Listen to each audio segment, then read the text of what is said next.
my next example is an exponential function.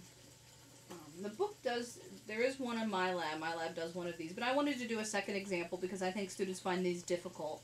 And just kind of reiterate a couple important aspects of it. Now, I'm not going to graph this. If you want to check the graph, I'll leave you to check the graph on your own. I'm more going to talk about the algebra because that's the part students typically have trouble with.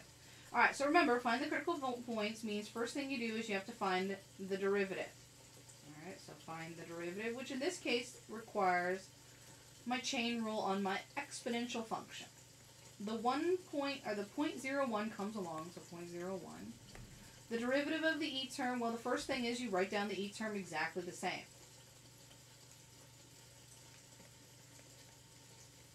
So e raised to the 12 minus x cubed just comes along. Then separate, you multiply by the derivative of the inside. Well, the inside is the 12x minus x cubed. Its derivative is 12 minus 3x to the second. Alright, so there's the derivative of the exponential part. Now you set it equal to 0 and solve. So you take your derivative, set it equal to 0 and solve. Alright, and so 0 equals 0.01 e to the 0.12 minus x cubed times the 12 minus 3x squared. Alright, that's a key step, so we want to show that you set it equal to 0. Alright, so the 0 part is we have the zero product property, meaning every value that has an x term in it could give me out a 0, which means the e term could give me out a 0, because it's got x values in it, and we'll talk about that in a second. And then the polynomial part, the 12 minus 3x squared, can give me out a 0. Alright. First, the e term. Now, if you remember when we reviewed the e term is never 0, or for that matter of fact, negative. And so there is no solution to this part. Alright, so the e term can never give you out a 0. The only place we can get out a 0 is in that second step, which is why taking the derivative is very important, because it's the derivative of the inside. That's the place where I can find horizontal tangents. Alright, so it's the derivative of the inside, the polynomial part, that I can find my 0. So the 12 minus 3x squared. And so solve that. So I'm going to move the 3x squared to get rid of the negative because I tend to lose negatives.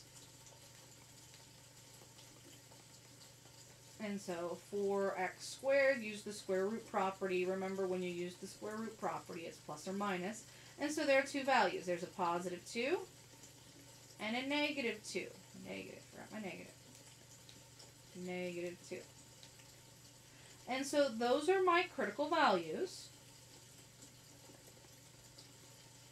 And again, I'm not going to find the critical points because they're really big or really small numbers. I actually can't remember which one they are, but I'm going to write them out using the function notation. So the critical points